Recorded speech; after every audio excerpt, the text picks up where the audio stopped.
delighted to say Harvey Morton, who's a digital consultant and author of Succeeding as a Young Entrepreneur. Ooh. And Sophia Worringer, who is a political commentator. Good morning to the two of you. Good morning. Good morning. Right, let's go back to Rwanda, shall we? I mean, let me start with you, if I can, Harvey, just in terms of this. This is a massive issue for the public. People are sick and tired of hearing about this illegal migration problem. As I just said, this article in the Sunday Times this morning, it just looks like the government has failed to get a grip of this. They know they've failed to get a grip of it. Now, Rishi Sunak is so desperate to get this the Rwanda plan off the ground, he's sending people from the Home Office to Rwanda. So essentially, what they're trying to do is to make sure that this policy goes through. Amazingly, they're going to have this new treaty ready by this week coming, which seems incredibly fast to me. So they've obviously been working on this for some time. He says we're going from an agreement to a treaty. He says there'll be extraordinary legislation passed. He's going to make them sit on Fridays when they're normally in their constituencies, and maybe even sit over Christmas to get this across the line. How much trouble is Rishi Sunak in, do you think? Well, I think you're absolutely right. I think that the general public are really fed up of hearing about Rwanda, and the Rwanda plan has been really the most expensive press release that there's ever been for the Conservative Party. Just because if you ask the general public, I think more people are concerned about the cost of living crisis than the small boats coming over. That's interesting, and yet it polls very highly in terms of people's concerns. I mean, I think people think the whole thing is a mess. So you're right, 150 million quid, Sophia, that we've paid for this press release, which Harvey calls it. We've given Rwanda 150 million quid. They haven't actually worked out the detail of this. Suella Braverman was right. She's told Rishi Sunak he has to change tack. Also, we've now got Conservative MPs warning they will be decimated to have just 60 Conservative MPs. How do you read this?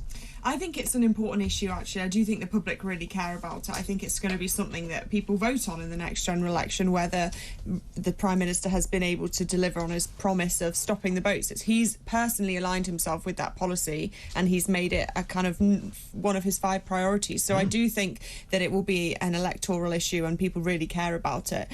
I think he is changing tack because he has to. The Supreme Court has made that ruling and he has to abide by the results of it, and so he's moving to this treaty so that the Supreme Court can't be in jurisdiction over what they do there.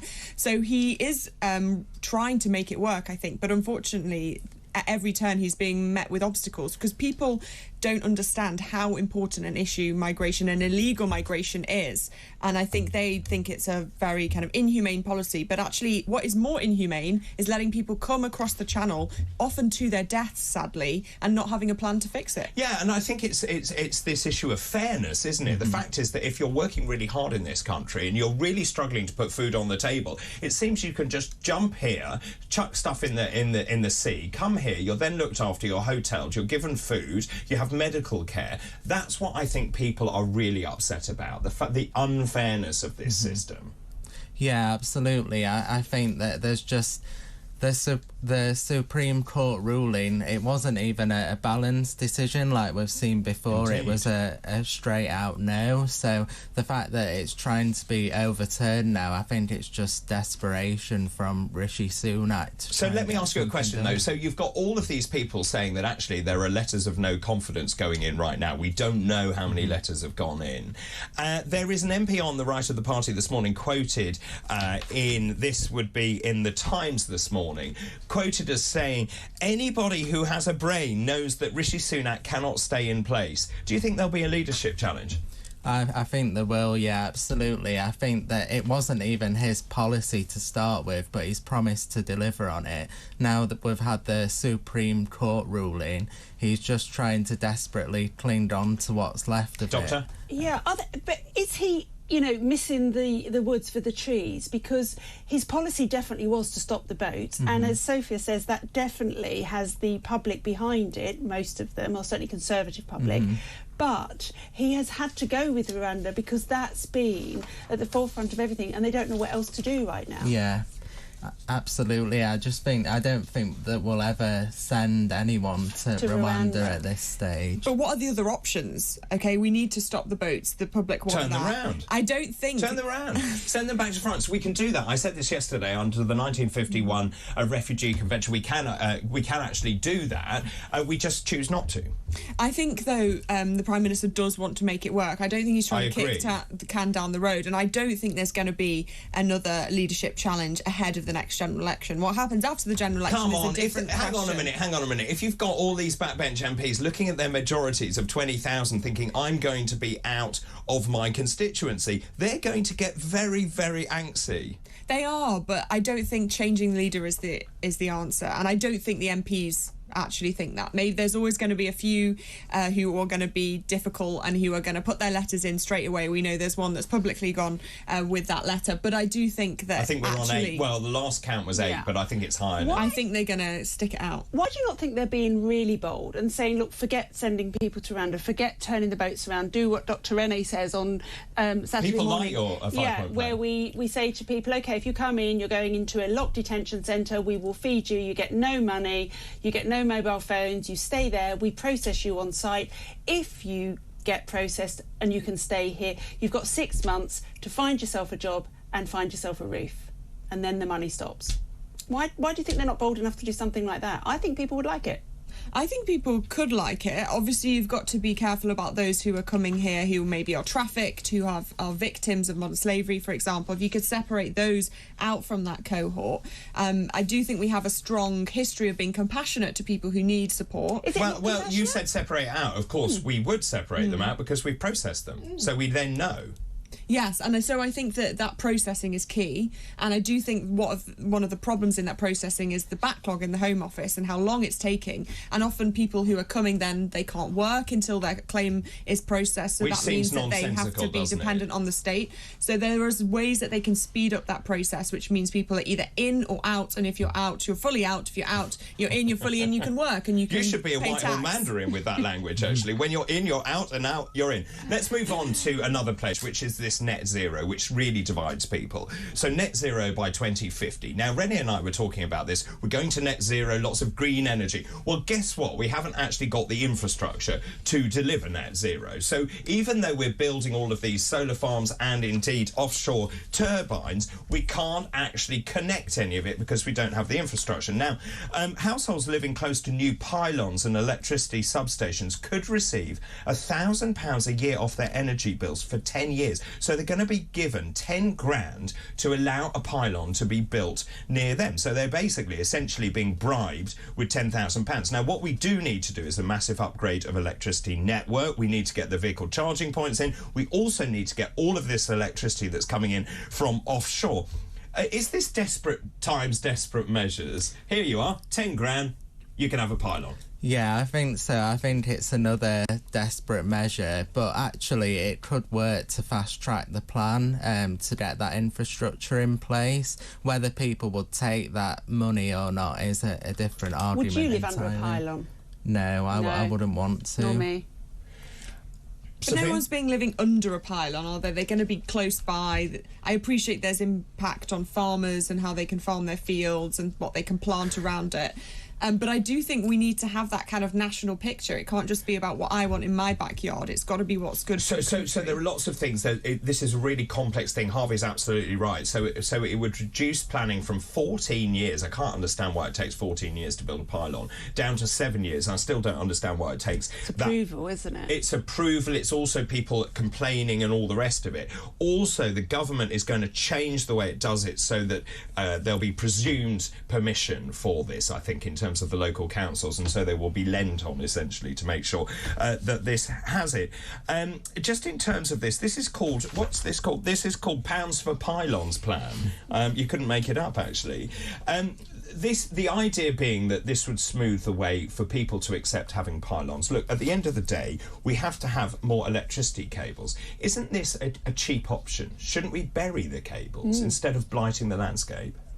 Yeah, I think it is a cheap option, really. I just don't think it's going to work, because even with the money offer being there, I just don't think anyone would want to live close by to a pylon. Do you know, really. I'm going to say this, some people will, because, you know, poor They need the people money. will want the Yeah. money. So once again, it's poor people who are possibly, and we don't know this needs to be investigated, possibly taking risks with their health, being closer to a pylon than they would want to be. And of course we simply don't know what those are. And, you know, so people like me who wouldn't want that, I would be able to afford not to take that, thankfully. So I think it's another blight on poor people.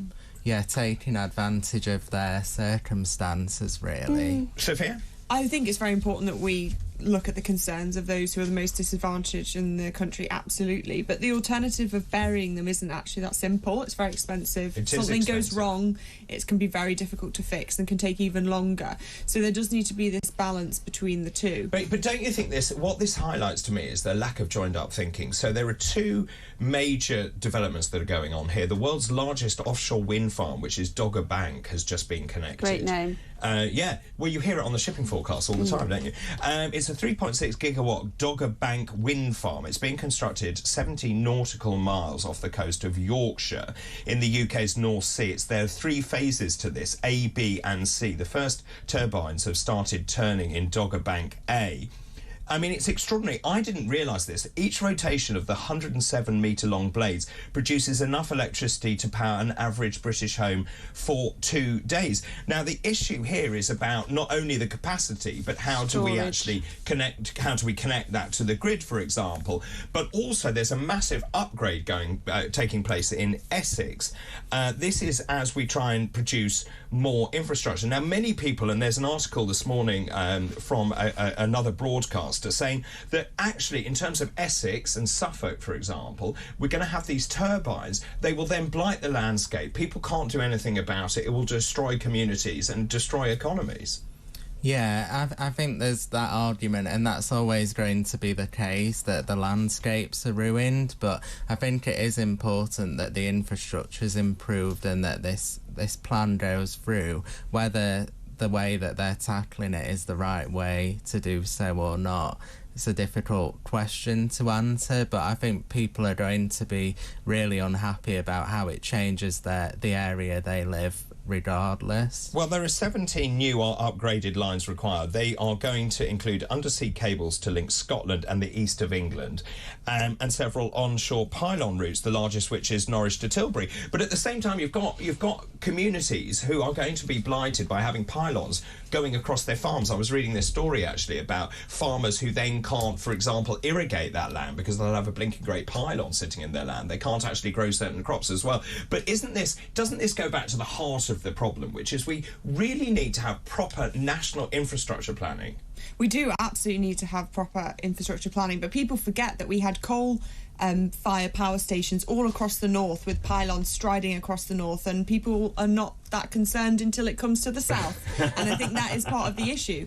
And the north have been powering so much of our fuel and It's our a really energy for a long interesting time. point. It is, but also when those pylons went in, we didn't know anything about them, and now perhaps we know more. So, you know, we gain data and we gain knowledge as time passes by. So aren't we just picking the easy option? So if you've got all of these offshore turbines, why can't we actually be creative, that we keep the beauty of our landscape, put undersea cables, instead of actually sticking blinking great pylons across the country? I think it's probably because that'd be so much more expensive, but I think the funding needs to be there, and I think that's a great point for that funding to be there, to get that infrastructure in place. So and that we're not if I came to you and gave you 10 grand, would you have a pylon? No. Sophia? No, probably not. So that just shows this argument doesn't work, does it? No, because some people would, and that's They fine. would, yeah. And Well, yeah. But I do think ideal would be you have an infrastructure where they are buried. That would So be the do I. ideal. But unfortunately, we don't have the time for that to be implemented because of the net zero But don't you think commitments. this is what shows it so topsy-turvy? Is that not the problem? That is the problem. Absolutely. So we've set this arbitrary target. We're saying everyone must drive an electric car. By the way, we can't actually power any of it. Yeah, absolutely, and I do think that is something that is an issue. But unfortunately, if that target is still to be in place, we've got to meet it. There's got to be creative ways to meet it, and unfortunately, those are often the more expensive Or let's ones. change the target. Or change the target. Let's just move on and talk about Jeremy Hunt. He's all over the papers this morning. I think that story, by the way, about pylons is everywhere as well. But just in terms of tax cuts, I mean, Jeremy Hunt, it's very interesting this. Jeremy Hunt completely done a volte-face. We have no fiscal headroom for a tax cut. Now suddenly he has 15 billion quid's worth of fiscal headroom for a tax cut. We talked about this yesterday. We talked about inheritance tax. We talked about 100% business expensing. But also he's now considering cuts to income tax and national insurance. If you were the Chancellor or advising the Chancellor and you have succeeded as a young entrepreneur, what would you say to him? If you were Chancellor, what would you do? Where should that money go? Should it be a penny off the basic rate of income tax? Should it be changing the thresholds? So at the moment, people are being dragged into higher tax brackets because of fiscal drag. Or should it be reducing inheritance tax so those people who have more money but not masses of money are helped? But at the same time, the super wealthy do have to pay a good amount in inheritance tax. What would you do? Yeah, I think what you said around the inheritance tax, that's what I'd go for, really. I think a lot of people want to see the super wealthy paying more tax there, just because of how unfair it is. Well, I'm looking at Dr. Renee because she had a go at me. I said, I think electorally it would play well. It only affects, 5 to 7% of the population as far as I understand. But it's the principle, isn't it? You've paid tax on this money. You've already paid tax. And then when you pass it on to your family, when you sadly die, the state takes it again. So some of it you haven't paid tax on if it's property value that's increased. That's Sure. not something that you have had responsibility for. Well, you took the responsibility to buy the house. Yeah, but you probably could because it costs so much less than it would be now. Sure. And so that increase in value you've benefited from. I do think 1 in 8 people will pay this tax. It's not something that is super widespread, although that is a fair proportion. Would you take it from 40% down to 20, which is what they're mooting, or would you abolish it? What would you do? I would use that money to do other things. I would cut income tax. So you wouldn't touch it? I would use the money to do let me ask you the things. question, though, because the dyed-in-the-wool Tories, they're desperately clinging on to their votes. They know this will play well to the grassroots. So this isn't just about the optics. This is about actually holding your vote. Yeah, but I think being in power is more than just staying in power. It's about making the right decisions for the future. And I would use that fiscal headroom, which the Chancellor has now identified, to ensure that the tax thresholds are raised so that this fiscal drag, which has affected 2.4 million more people are paying this basic rate of income tax than 3 years ago. We need to be giving people an effective tax break by moving up those income thresholds. So I think it is an awful tax and I think it should go, but I don't think they should do it. And I think they shouldn't do it. Hang on, it should go, but they shouldn't do it. Yes, because I Right. think electorally, Labour will love them to do it because it will be a sledgehammer with which to beat them that, look, they're just looking after their Tory voters and rich people. But at this time, Harvey, wouldn't you resort to desperate measures if you were the government, if you're trying to clean They've been resorting to desperate measures for a while now. I mean, that's kind of where I'm going, is that now we're really in the territory of bribing people to vote Conservative. Exactly, yeah, and I think if they want to continue that trend, they probably will go with more desperate measures at this stage. I think they're just buying the time until the next general election, but it's not going particularly well for them at the moment. So with a crystal ball on Wednesday, the autumn statement, is he going to announce any tax cuts, or is he going to dangle a carrot and say, I'm going to do it nearer to the election? I think it might be dangling the carrot. I don't know if anything will change this week at this stage. But yeah, I think that they'll be trying to win those votes.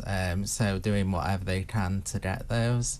Sophia? I think they might do the tax reforms. I think they might increase the thresholds. I think this is the chance because people will not feel the effects of it. Raise the thresholds. They'll raise the thresholds. So therefore those people who've been dragged into the higher tax bands will actually then be exempt and go back. And that will help lower paid people more. I think that would be the perfect thing to do. Well, I think they should do what Ben Habib said yesterday, but I would say that, wouldn't I? Which is that you don't pay tax until you actually earn over 20,000. Take the lowest paid out of tax completely. Stay exactly where you are. I have to take a break. This is TalkTV. Civil servants have been given the green light to work remotely, you'll be pleased to know. Yes, they're allowed to go and work from the beach. I thought yesterday they had to be back in the office. No. So you're right. The Cabinet Office told managers to work from the office 60% of the time, but now staff at the Department for Energy, Security and Net Zero can apply to work overseas for 2 weeks a year whilst visiting friends and family. Do they have to cycle there? Yes, that's right. They have to cycle to Europe. That's right. I mean, this has got to stop, hasn't it? Get back in the office. We pay you. I actually think that remote working has its positive effects on everyone. Well, I think that flexibility is important and appealing. Hang on a minute, flexibility is one thing, but working from the Costa del Sol on Magaluf is quite another. Yeah, and I think there's maybe security risks there as well with the civil servants working from overseas. But I think it's that flexibility that's appealing to lots of people who want that option to go and visit friends and family if they want to. But don't you have 6 weeks holiday a year in this country to do that? Well, yeah, exactly. But I think that it's just a bonus to be able to go and work from another location particularly when you're paid by us. I mean, Sophia, maybe this is where I'm going wrong. I need to tell the bosses at TalkTV I'm going to do the shows from home, from my bed, possibly in pyjamas, because I can. I'm doing it from your bed. Okay, fair enough. Good point. I mean, this is a nonsense. Ian Duncan Smith, and I agree with him, he says it's stark, raving bonkers. I've never heard something more idiotic, stupid and pointless for a long time. I do agree with that. I think that if you want to have that flexibility, fine, but you shouldn't be paid by the taxpayer to be representing the country and working on very important policies, which you need to be near your ministers for. You need to be briefing them. You need to be available to be called at any point to talk to those elected politicians which you're providing the service to. So I think that flexibility is fine if you're in a private company or in something like that, but in the civil service, which is taxpayer funded, it's not. I agree. Let's just move on very quickly. It's probably a one-line answer. I just saw a really nice article this morning about Christmas because, of course, it's not very long, 35 sleeps to go. And, of course, it's a very stressful time of the year for people getting food ready and all the rest and making sure you order the turkey and then it's complete carnage. At the end of it, you wonder why you did it, I think. And this article then says, it talks about frozen foods, and it's a very simple question. Is it okay to make your Christmas dinner from frozen food? Yes. I think so. Yeah, I think for a lot of people it's unnecessary stress, and if that takes the stress away, frozen food's fine. Yeah, and it's really interesting this because, of course, we know that flash frozen produce is actually much more nutritious for you. When it comes to vegetables. When it comes to vegetables. I just wondered, Sophia, you know, if you went to someone's for Christmas and then they proudly announced they got it all from a frozen food store, including the turkey and everything else, I have to say canapes are particularly good if they're frozen.